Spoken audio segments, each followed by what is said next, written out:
Hello बच्चों, आज हम लोग 11th क्लास की फिजिक्स में ग्रेविटेशन का लेक्चर नंबर 7 पढ़ने जा रहे हैं। और आज हम लोग पढ़ेंगे कि पृथ्वी की सतह पर जी के मान में किस प्रकार से परिवर्तन होता है और क्यों होता है। जिसके पहले हम लोग पढ़ चुके हैं कि पृथ्वी तल से ऊपर जाने पर भी जी का मान घटता है और नीचे जाने पर भी जी का मान घटता है। उसको हम लोग डिटेल में इसके पहले वाले वीडियो में पढ़ चुके हैं। तो आज हम लोग पढ़ेंगे कि पृथ्वी की सतह पर भी जी का मान फिक्स नहीं होता है। अगर पृथ्वी की सतह पर अगर एक स्थान से दूसरे स्थान तक जाएं तो भी जी का मान बदल जाता है। तो उसका क्या कारण है, ये आज हम लोग जानेंगे। तो पृथ्वी की सतह पर जी के मान परिवर्तन के दो कारण होते हैं। पहला कारण तो होता है पृथ्वी का आकार और दूसरा कारण होता है पृथ्वी का अपने घूर्णन के परितः घूमना। दो कारणों से पृथ्वी की सतह पर जी के मान बदल जाता है। तो सबसे पहले बात करेंगे हम लोग पृथ्वी के आकार के कारण किस प्रकार से जी का मान बदलता है। तो हेडिंग लगा लेंगे पृथ्वी के आकार के कारण जी के मान में परिवर्तन। तो पृथ्वी का जो आकार होता है, अभी तक जो हम लोगों ने पढ़ा है वो सब ये मान पढ़ा है कि पृथ्वी पूर्णतः गोल है जिसकी त्रिज्या है 6400 किलोमीटर। लेकिन एक्चुअल में ये देखा गया कि पृथ्वी पूर्णतः गोल नहीं है। पृथ्वी ध्रुवों पर थोड़ा चपटी है, यानी उसका आकार कुछ इस तरीके का है, ऐसे। और ये हमारे ध्रुव हैं, उत्तरी ध्रुव और दक्षिणी ध्रुव, और इससे होकर गुजरने वाला ये हमारा है इस पृथ्वी का घूर्णन अक्ष, यानी पृथ्वी ऐसे घूम रही है। तो इसकी जो भूमध्य रेखा है ये, तो अब जरा देखो, इसका आकार पूर्णतः गोल होकर कैसी है, थोड़ी चपटी यानी अंडाकार है। और चपटी होने के कारण जो ये इसका सेंटर हो गया पृथ्वी का, इस ध्रुवों पर ये हमारे क्या है, ध्रुव, ठीक है ना। ये भी ध्रुव कहलाएगा। ये हमारा उत्तरी ध्रुव है और ये हमारा दक्षिणी ध्रुव है।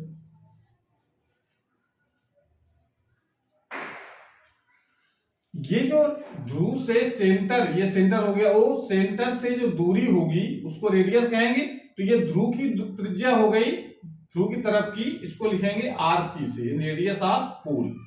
और ये जो भूमध्य रेखा है जिसको हम विषुवत रेखा भी कहते हैं, इंग्लिश में कहा जाता है इक्वेटर। तो जो इक्वेटर पर जो रेडियस होगी पृथ्वी की, उसको हम लोग लिख देते हैं EQ से। तो अब देखो, ये अगर पूर्णतः गोल होती तो आरपी और आर इक्वेटर ये दोनों इक्वल होते। पूर्णतः गोल होती तो सब जगह रेडियस जो है, ये डिस्टेंस जो होगी वो सब क्या होती, सब इक्वल होती। लेकिन ये आकार थोड़ा सा दबा हुआ है ध्रुवों से, इस कारण से उसकी जो त्रिज्या होगी वो इक्वेटर पर सबसे ज्यादा होगी, यानी भूमध्य रेखा पर सबसे ज्यादा होगी, और पोल पर यानी ध्रुव पर जो त्रिज्या होगी वो सबसे कम होगी। और जैसे जैसे हम ध्रुव से इक्वेटर की तरफ आएंगे, वैसे वैसे इसकी त्रिज्या जो है बढ़ती जाएगी। ये डिस्टेंस कैसी हो रही है, धीरे धीरे बढ़ रही है। तो इसका मतलब है कि जो हम लोगों ने जी का जो सूत्र पढ़ा है, जी बराबर कैपिटल जी ME अपान RE का स्क्वायर। यहां पर पृथ्वी की त्रिज्या हम लेकर चले, जो पूर्णतः गोल थी उसके लिए त्रिज्या R थी। लेकिन जब बाकी द्रव्यमान, चलो मान लिया हमने कांस्टेंट है जी, तो कांस्टेंट होता ही है कैपिटल जी। अब R का मान, चूंकि अगर हम इस तरफ की बात करेंगे तो R क्या होगा, कम होगा। R कम होगा, रेडियस कम होगी अर्थ की, तो जी का मान क्या होगा, सबसे कम होता है। समझ रहे हैं। लेकिन बहुत ज्यादा अंतर नहीं आता, क्योंकि डिस्टेंस में बहुत ज्यादा अंतर नहीं है। ये जो इक्वेटर की जो रेडियस है वो ध्रुवों पर जो रेडियस होते हैं उससे केवल 21 किलोमीटर अधिक है, बहुत थोड़ी सब्टी है। इस कारण से ये हम कह सकते हैं कि जो ध्रुवों पर जो जी का मान होगा, क्योंकि त्रिज्या कम है, R कम है, तो जी का मान क्या होगा, सबसे अधिक होगा। तो इस सूत्र से पता चलता है जी बराबर GMA/R स्क्वायर। इस सूत्र से स्पष्ट होता है कि ध्रुवों पर गुरुत्वीय त्वरण गुरुत्वीय त्वरण का मान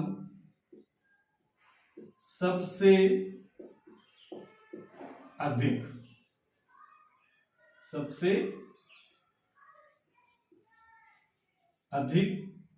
तथा भूमध्य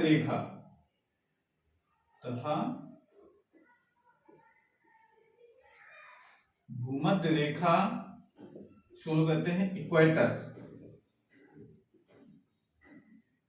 पर जी का मान, जी मतलब गुरुत्वीय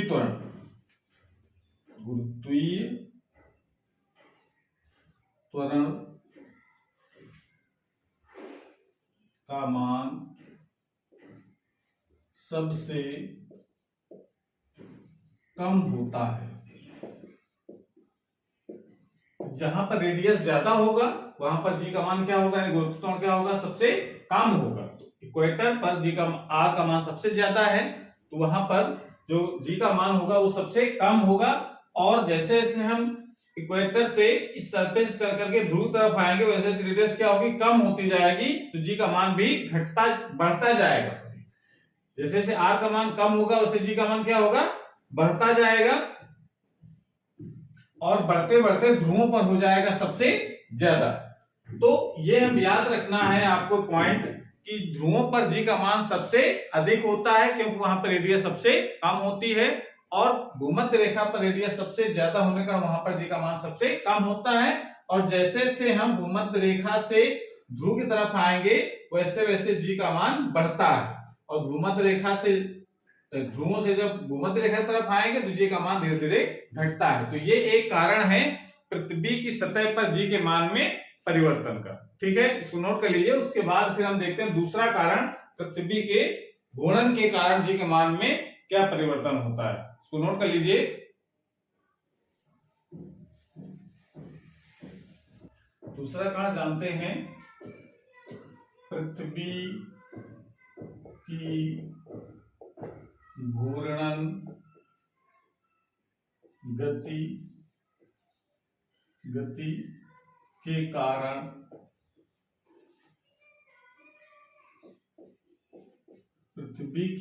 गति के कारण जी के मान में परिवर्तन।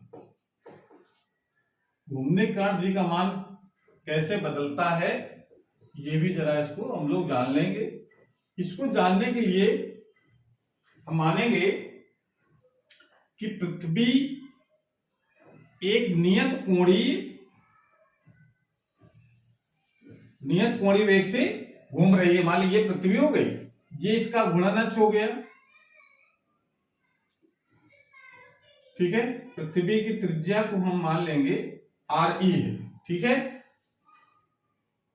तो पृथ्वी की त्रिज्या RE है, और तो इसकी जरा थोड़ी भाषा हम लिख लेते हैं। माना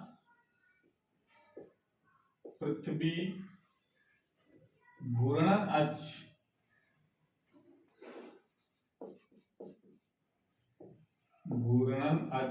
के परितः नियत कोणीय वेग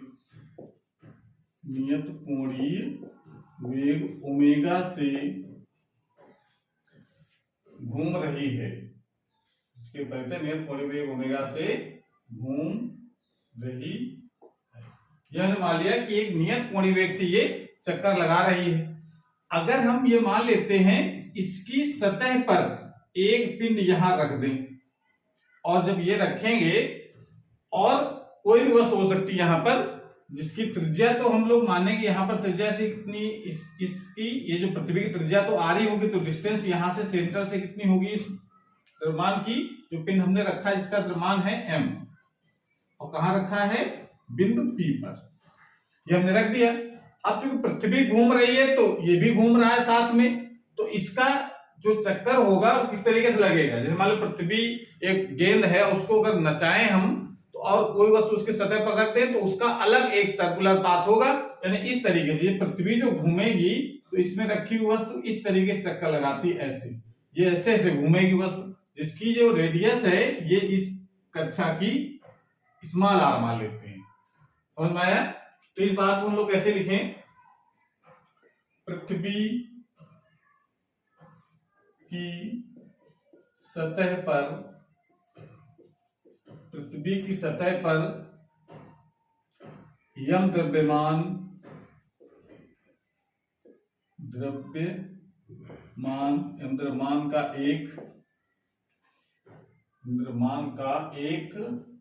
पिंड रखा है जो आर त्रिज्या के वृत्तीय पथ पर चक्कर लगा रहा है।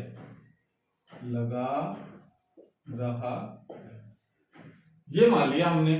जब ये पिंड जब चक्कर लगाएगा तो हमको पता है जब कोई वस्तु गोल गोल घूमता है तो उस पर एक बाहर की तरफ एक अपकेंद्र बल भी कार्य करने लगता है। समझ रहे हैं? जब ये वस्तु यहां रखा होगा, कोई इसको चिपकाया तो गया नहीं है, जब रखा होगा तो ये क्या होगा, इस पर एक बाहर तरफ एक बल लगेगा इस दिशा में, जिसको हम कहते हैं अपकेंद्र बल। और अपकेंद्र बल का मान कितना होता है? अगर कोणीय वेग अगर उसका ओमेगा है और त्रिज्या इसकी जो वृत्तीय कक्षा है इसकी कितनी है, आर त्रिज्या की, तो कितना अपकेंद्र बल लगेगा, एम आर ओमेगा स्क्वायर। इस तरफ बल लगेगा और एक बल लगेगा जो पृथ्वी इसको घसीट रही है तरफ, ठीक है ना, उसका भार। तो ये पिंड का जो भार होगा उसकी डायरेक्शन होगी इसके पृथ्वी के केंद्र की तरफ, जिसका मान कितना होगा, mg। ठीक है ना? मान ली पृथ्वी का जो गुरुत्वीय त्वरण है वो हमने क्या मान लिया है, g है। अगर पृथ्वी स्थिर होती तो पृथ्वी का गुरुत्वाकर्षण g हमने मान लिया, लेकिन घूम रही है तो घूमने का g का मान कुछ अलग होगा तो उसको हम j डैश मान लेंगे। ठीक है ना? तो अब जरा क्या लिखे हम लोग इसमें आगे, क्या इसके करना है, चक्कर लगा रहा है पिंड पर निम्नलिखित दो बल कार्य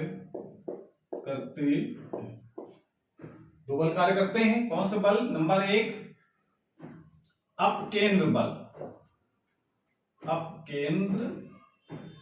बल कौन सा, कितना, एम आर ओमेगा स्क्वायर। किस दिशा में लगेगा? अगर इसका नामकरण भी कर लिया तो ओ सेंटर हो गया, जहां पिंड रखा उस बिंदु का नाम हो गया P, और यहां पर मान लेते हैं जिस कक्षा में चक्कर लगा रहा है उसका जो सेंटर है वहां लेते हैं C है। तो अब केंद्र बल की जो डायरेक्शन हो किस दिशा में हो गया, केंद्र बल की जो डायरेक्शन होती है उसको हम लोग कहते हैं CP दिशा में। ये तो कह सकते हैं डायरेक्शन कैसी होगी, C से P की ओर, यानी बाहर तरफ लगेगा। और दूसरा होता है पिंड का भार mg। ये किधर लगेगा जरा, PO दिशा में, यानी ये तो सेंटर तरफ लगेगा, भार हमेशा सेंटर तरफ लगता है, यानी पृथ्वी सभी वस्तुओं को अपने केंद्र को आकर्षित करती है, तो ये PO दिशा में लगेगा इस डायरेक्शन में। अब इसका जो परिणामी जो भार होगा वो निकालना है। समझ में आ रहा है? तो परिणामी भार कितना होगा वो हमको ज्ञात करना है। तो अगर मान ले अगर हम, यदि घूर्णन गति के कारण पृथ्वी का बिंदु P पर, यदि घूर्णन गति के कारण बिंदु P पर गुरुत्वीय त्वरण G डैश है, तो अगर ऐसा है तो पिंड पर कार्य करने वाला परिणामी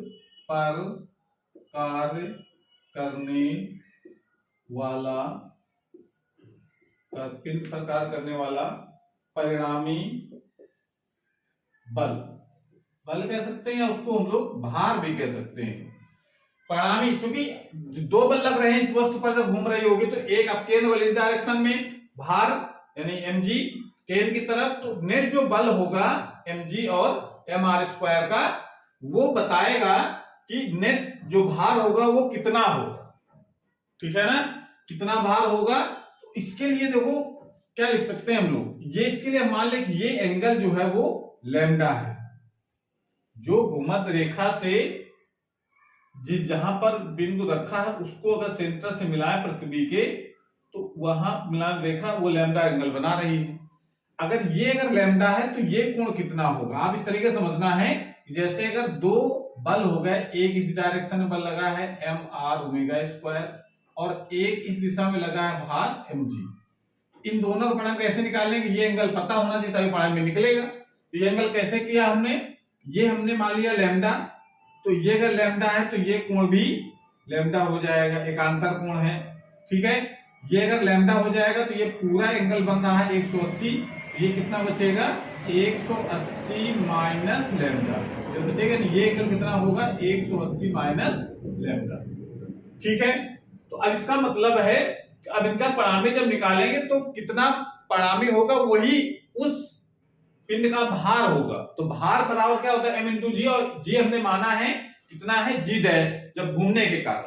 तो जो भार होगा परिणामी भार क्या लिखेंगे हम लोग mg डैश बराबर, अब परिणामी बल का सूत्र क्या होता है, दो बल लगे हो जिनके बीच का कोण पता हो तो क्या होता है, दो बल लगे होने दो वेक्टर हो गए, तो सूत्र हम लोग लगाएंगे under root a square plus b square plus 2ab plus सूत्र लगाना, तो a स्क्वायर कितना है mg का स्क्वायर प्लस b स्क्वायर है mr ओमेगा स्क्वायर का होल स्क्वायर, फिर प्लस 2mg और mr omega square cos 180 minus lambda, ये तो आएगा 180 माइनस लैम्डा, इतना नोट करो जरा पहले, ठीक है।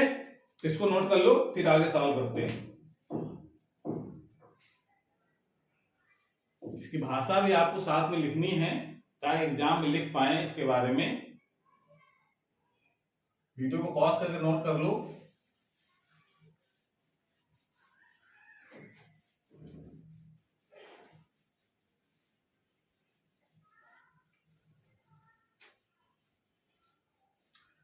इसके आगे और चलें तो इसको जरा सॉल्व करो, तो mg dash is equal to, ये mg अंडर रूट के अंदर लिखा हुआ है mg m square g square ये हो जाएगा plus m square m r square और ओमेगा की घात 4 plus 2m square g r omega square cos 180 minus theta होता है माइनस कॉस थीटा के बराबर, तो माइनस कॉस थीटा आएगा तो इस माइनस को हम लोग यहां ला सकते हैं, तो माइनस लग जाएगा पहले और कॉस लैम्डा हो जाएगा, ठीक है। अब जरा देखो माइनस को, ये लैम्डा को बाहर कॉमन निकालो और इससे कट जाएगा, यानी कह सकते हैं कि ये m स्क्वायर ये वाले जो है वो बाहर वाले हमसे कट जाएंगे कॉमन लेकर के, तो बचेगा g dash equal to under root g square plus r square omega की घात 4 minus 2 g r omega square lambda, कितना हो गया, सॉरी कॉस लैम्डा, ये लिख सकते हैं।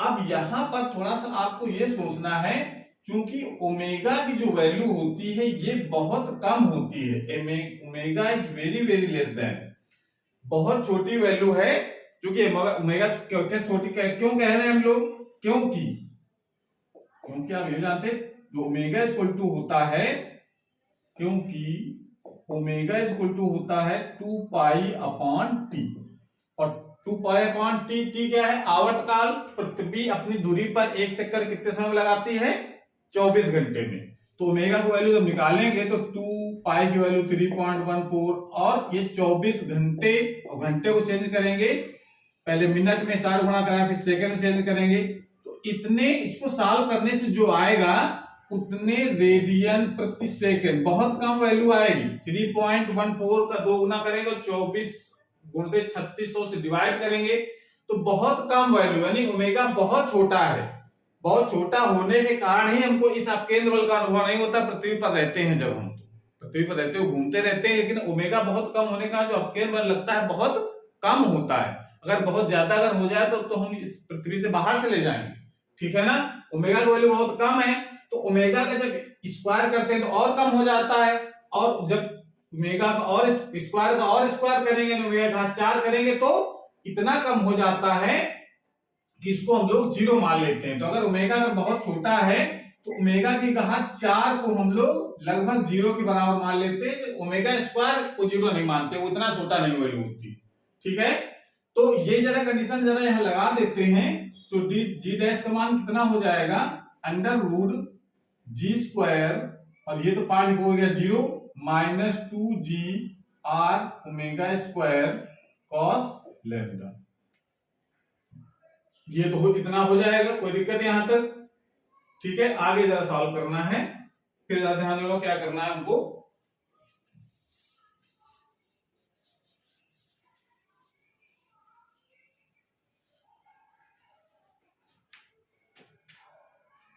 जी डैश इक्वल टू, इसमें तो जी को हम बाहर कॉमन निकाल लो, जी को बाहर कॉमन, तो g² से बाहर जब g आएगा तो यहाँ कितना बचेगा 1, तो यहाँ 1 बचा, माइनस इस g को बाहर निकाला है हमने, ठीक है। इस g को जब बाहर निकालेंगे तो g² को बाहर निकाल रहे हैं, तो g² जब बाहर निकालेंगे तो एक g यहाँ बचेगा, 2, एक जी से कट जाएगा, एक जी बचेगा, r omega square by g और cos लैम्डा।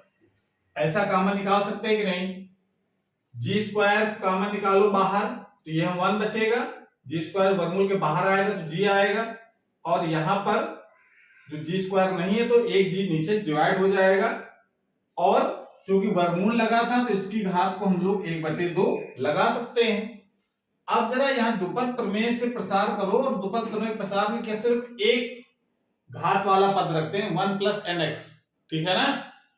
द्विपद प्रमेय का प्रसार पता है ना, तो उसके अधिक घातों को छोड़ दिए, वैल्यू बहुत कम है तो इसकी अधिक घातों को छोड़ देंगे, तो क्या बचेगा हमारे पास 1 - 1/2 × 2r omega square cos lambda.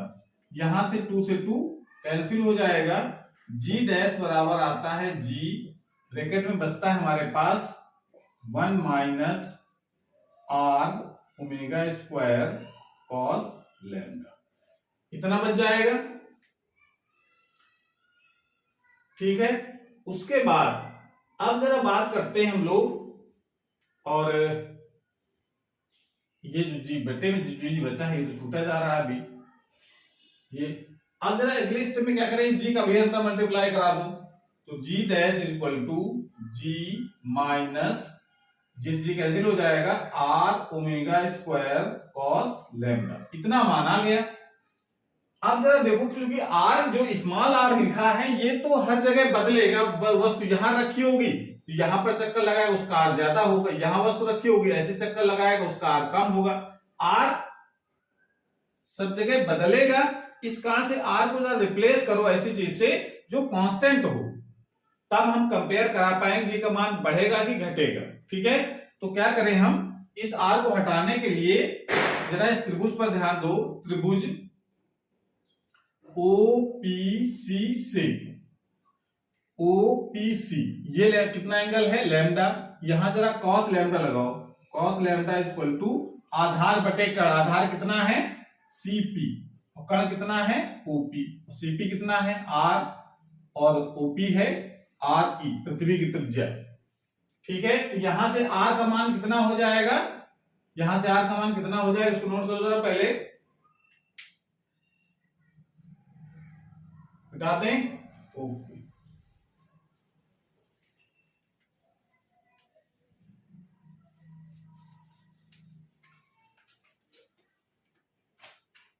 आप जरा वैल्यूज में रखो, इस यहां से R का मान निकाल लो जरा, R इक्वल टू कितना आ जाएगा, RE कॉस लैम्डा। ये जरा आर का मान है इस वाले क्वेश्चन में रख दो यहां, तो जी डैश का मान कितना हो जाएगा, इसलिए G dash equal to G minus R की जगह हमको लगाना है, आर की जगह ही लगाना है हमको आर ई कॉस लैम्डा, और ये तो हो गया आर की जगह, और बाकी चीजें बनी है ओमेगा स्क्वायर कॉस लैम्डा। तो इसको क्या लिख सकते हैं हम लोग, G dash equal to G minus R E omega square cos square lambda. ये सूत्र देखो ये बता रहा है कि जो वस्तु घूमेगी, अगर घूमती ना तो जी का मान वो जी डैश के बराबर होता, ओमेगा 0 होता तो, लेकिन घूम रही है तो ये पार्ट होगा उसमें और ये पार्ट होगा, तो उस जी को इतना मान हमको कम प्राप्त होगा। इस कारण से जो पृथ्वी पर कोई वस्तु घूमती है तो घूमने के कारण वहां पर जी का मान घट जाता है, ठीक है ना। लेकिन इसे और ध्यान देना है कि अगर हम बात करें, क्योंकि देखो आरी पृथ्वी त्रिज्या तो हम माने सब जगह बराबर है, इसमें हम ध्रुवों पर और इक्वेटर पर अलग अलग त्रिज्या मान गए, मान लें पृथ्वी पूरे गोल है अगर मान लें, ठीक है ना। तो घूमने का केवल बात कर रहे हैं हम, तो घूमने के कारण के लिए देखो अगर जी डैश का मान जी बराबर कब हो सकता है, या तो ओमेगा 0 हो यानी पृथ्वी रुकी हुई हो, तब तो जी का मान जी डैश के बराबर हो जाएगा, सब जगह जी बराबर होगा, और नहीं तो अगर ओमेगा अगर है नियत है तो लैम्डा का मान कितना हो, लैम्डा देखो यहां इस तरह से एंगल बना हुआ है, इधर से इक्वेटर से बना हुआ एंगल है, तो अगर हम ये लैम्डा कितना हो जाए 90, तो cos 90 कितना होता है 0, यानी वस्तु कहां रखी हो, ध्रुव पर। तो ध्रुव पर जब वस्तु रखी होगी तो उस समय cos 90 हो जाएगा, और cos 90 0 होता है, उस समय भी जी डैश का मान भी जी के बराबर होगा। तो क्या कह सकते हैं कि अगर हम बात करें कि जब वस्तु ध्रुव पर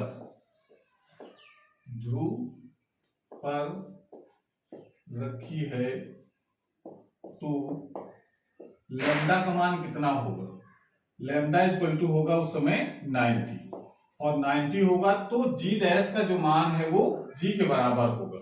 अतः कह सकते हैं ध्रुवों पर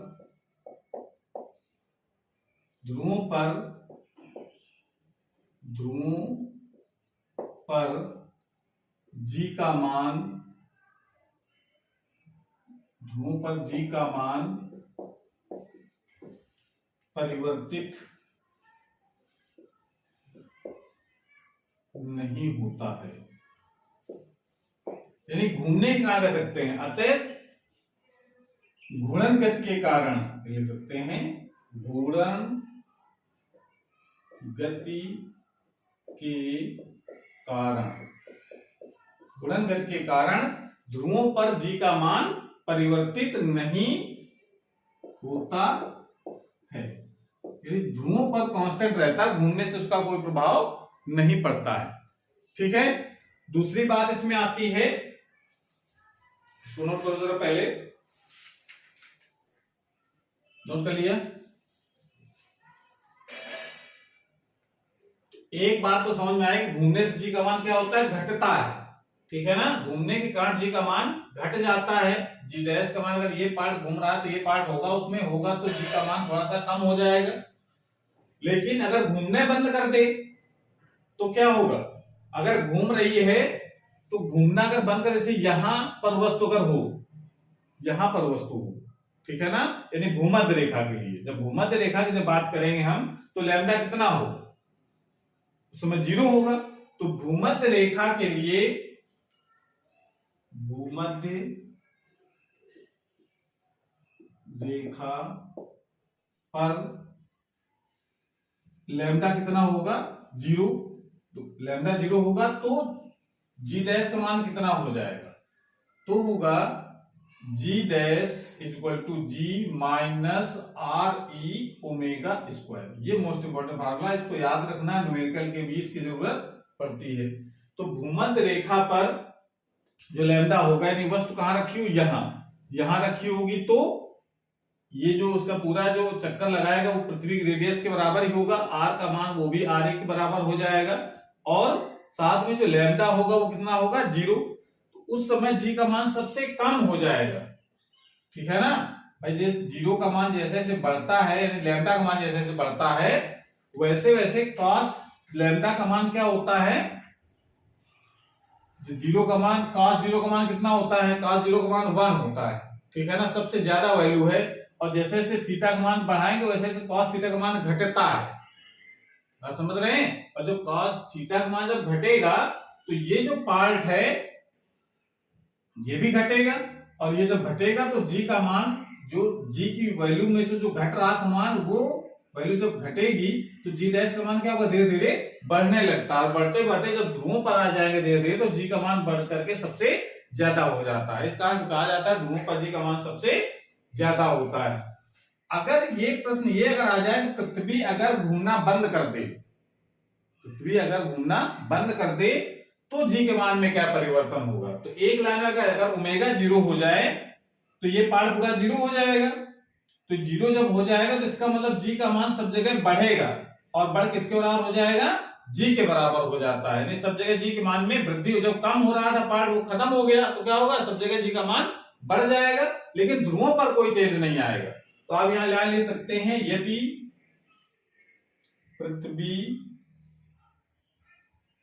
अपनी अक्ष के परितः, अपनी अक्ष के परितः घूमना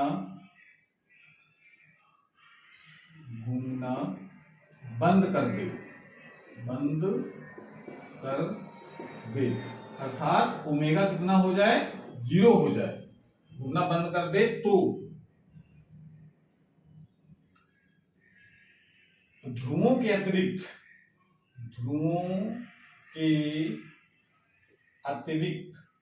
ध्रुवों को छोड़ करके बाकी जो स्थान है, ध्रुवों के अतिरिक्त सभी स्थानों पर जी का मान बढ़ जाएगा, और ये वृद्धि ध्रुवों पर तो शून्य होती है, लेकिन भूमध्य रेखा पर ये वृद्धि कितनी होगी, सबसे ज्यादा होगी। समझ में आया, ध्रुवों पर वृद्धि जो होगी सबसे ज्यादा होगी, और जैसे ऊपर जाएंगे वैसे वैसे वृद्धि कम होती जाएगी, और यहाँ पर एक भी वृद्धि नहीं होगी, यानी ध्रुवों पर कोई चेंज नहीं आएगा, घूमे पृथ्वी घूमे और चाहे ना घूमे। तो इस प्रकार से हम कह सकते हैं घूमने के कारण जी का मान घट जाता है, ठीक है ना। और उसका फार्मूला आपको याद रखना है, मेन फार्मूला तो आपको याद रखना है, जी डैश बराबर G minus R E omega square cos square lambda. Lambda जो है वो भूमध्य रेखा से बनाया हुआ कोण है, ये ध्यान रखना है। कभी कभी अगर उससे आ जाता है, एक्सेस से कोण अगर आ गया तो आपको भूमध्य रेखा से दिशा से कोण निकालना है लैम्डा का मान, नहीं तो गलत हो जाएगा न्यूमेरिकल की दृष्टि से। और अगर ध्रुवों पर तो जी का मान जी डैश के बराबर हो जाता है, लेकिन जो भूमध्य रेखा पर है उसके फार्मूला आपको याद रखना है, भूमध्य रेखा पर जी डैश का जो मान होता है G minus R E omega square, ये बिल्कुल आपको याद कर लेना है। तो ये न्यूमेरिकल के लिए काफी इंपॉर्टेंट फार्मूला है। तो इस प्रकार से ये हम लोग समझ गए कि पृथ्वी तल से ऊपर जाएं या पृथ्वी तल से नीचे जाएं, दोनों परिस्थितियों में जी का मान घटता है। और अगर पृथ्वी तल पर ही अगर हम यहाँ एक स्थान दूसरे स्थान जाए, मतलब अगर हम भूमध्य रेखा से ध्रुव की तरफ जाते हैं तो जी का मान बढ़ता है, ठीक है ना, और ध्रुवों पर सबसे ज्यादा होता है और भूमध्य रेखा पर जी का मान सबसे कम होता है। और एक तो हो गया उसके आकार के कारण ये बात, अगर घूमने के कारण कहें तो घूमने के कारण भी जी का मान घट जाता है, ठीक है। तो घूमने के कारण जी का मान घटता है, उसके आकार के कारण जो जी का मान होता है वो भूमध्य रेखा से ध्रुव तक जाने पर बढ़ता है। पृथ्वी तल से ऊपर अगर जाएंगे तो जी का मान घटेगा, नीचे जाएंगे तो जी का मान घटेगा। ये सब कुछ हम लोगों ने पढ़ लिया है। आज क्लास हमारे पास समाप्त होती है। अगर वीडियो अच्छा लगा हो तो उसको लाइक करें, अपने दोस्तों को शेयर करें, और चैनल अभी तक सब्सक्राइब नहीं किया चैनल सब्सक्राइब करें, जिससे नई वीडियो अपलोड हो उसकी नोटिफिकेशन आपके पास सबसे पहले पहुंच जाए। पढ़ाई करते रहिए। Thank you.